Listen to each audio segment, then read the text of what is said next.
3 time zones away, there's just something that's a little off when you try to play.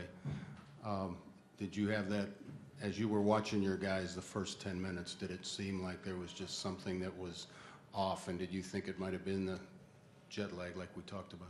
Yeah, I'll be honest, Bob, it never crossed my mind. I'm like all screwed up on time, like I'm where I am now, I guess, but we just, I thought we were playing hard to start the game. We just weren't playing smart.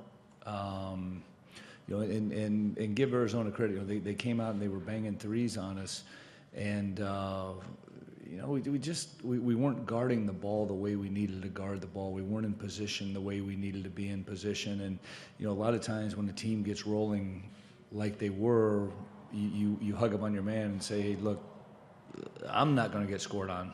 He can get scored on, and we can't play that way. And you know, that was a lot of what we talked about at halftime of don't be selfish on defense. We can't win if we play selfish on defense. And I thought that was one of the big keys to the start of the second half was just our activity.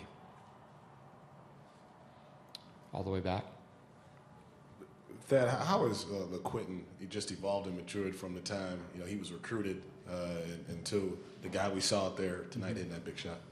Well, you know, LaQuinton has really grown in a lot of areas. You know, I've always said this about LaQuinton. He knows more information about stuff, and I always ask him not how do you know this, but why do you know this? And I'm talking from hockey. He's looking at the banners. He's telling about the hockey. He's talking about the NFL. He's talking. I mean, just it's amazing. I think the biggest thing that he's done is he's, you know, and I've used this word a lot, is he's engaged himself in all the little things. And that's made him a better basketball player in terms of practice, bringing an attitude to practice, bringing you know, just an overall mindset that he's, you know, he's in. And he's really become prideful in the little things in his game, and it's really, you know, propelled him to be a better basketball player. We're proud of him. Blue Blazer. LaQuinton called himself immature last year. His teammates just told me that he rebelled last year quite often. And was there ever a point where you wondered if he's going to be able to last in your program? No, because he's such a good kid. I mean, he's got a heart of gold. Character-wise, we recruit great kids, and LaQuinton is definitely a great kid. What happened last year was, you know, he didn't join us till mid-December, and he missed you know, grade school, junior high, high school, because those first 2 months of the season are the most important months in terms of fundamentals, that sort of thing. So when he got here, he was a little bit behind, and you know, and I told him at one point, I said, look, I can't hold tryouts during the Big Ten. You know, the league is too good, and to his credit, he kept working. He you know, he got better, had a great off season. And like I said, I'm very, very proud of him, because you know, there's a lot of times there's a defining moment for a young kid, and you know, he's had not only Dave, but he's had some big baskets. You know, as his defense is getting, you know, Ashley went by him there in the first half, forced Deshaun's help.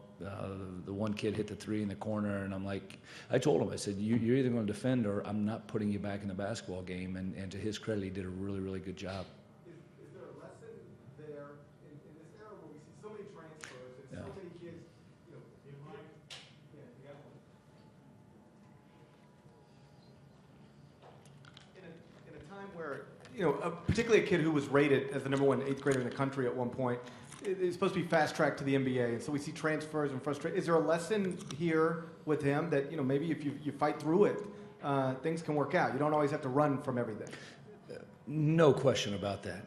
And I think, you know, the guy sitting next to him was a very similar product. And the one thing that, Gary, we talk about it, and I think this is in recruiting, you're going to be a product of the environment that you choose. And one of the things I'm most proud of is the environment we have in our program. And you know, what you're asking is kind of the stick-to-itiveness to see the big picture. It's not as easy as people think it is. And you know, that's what excites me is I'm sitting up here and I'm listening to him talk, and I'm thinking about, when Deshaun came to Ohio State, it was a process, and there's only a small group of those guys that just boom go. It happened so quick for him, and to LaQuinton's credit, he stayed the course, and hey, I've told him all along, you're a starter on this basketball team.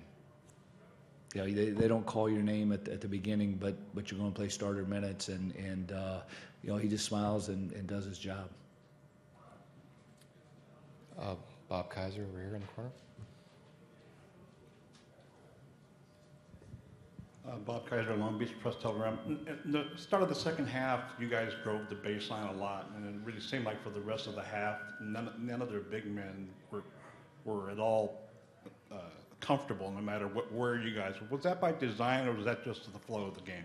Honestly, it was kind of the flow of the game, just in terms of we were getting stops and we were able to get out and push in transition, and that was kind of where the open area. I thought guys showed great patience in terms of letting it develop and making great reads. And we had it in the first half. We missed like 5 layups in the first half down there along the baseline, and that was we were able to finish there in the second half. Right over here. You have a short turnaround until Saturday. What are you happy with right now? What do you feel like you need to improve on in the next day and a half? And do you have a preference on who wins tonight? Yeah. I'm happy to be playing on Saturday, number one, first and foremost. In terms of a preference, I really don't. I'm one of these guys, I don't follow, in another hour and a half. We've got both teams broken down. We'll sit down. Guys will be watching film tonight of either opponent. I know this going into the game. There's a reason we're playing in the Elite Eight against whoever it is, and it's going to be, as we've had so far in this tournament, another hard-fought battle. What are you happy with? I tell you what, I'm happy with the guys' perseverance in terms of being down 11 in the first half. I thought they kept their composure. There was a couple times when we could have crumbled, and they stuck with it. Cutting it to 4, we talked about, hey, we were just here against Michigan State in the Big Ten tournament. We were just here against Wisconsin in the Big Ten tournament. Let's get back to what we're doing. So with that said, I told the guys before the game, I said, here's the beauty of this game against Arizona. We have to be who we are to win this game. If we're not who we are, we're not going to win the game. And that would probably be, I thought in the second half, we were who we were. We have okay, can you wait? I'm sorry. Can you wait for the mic? Yeah. Thanks.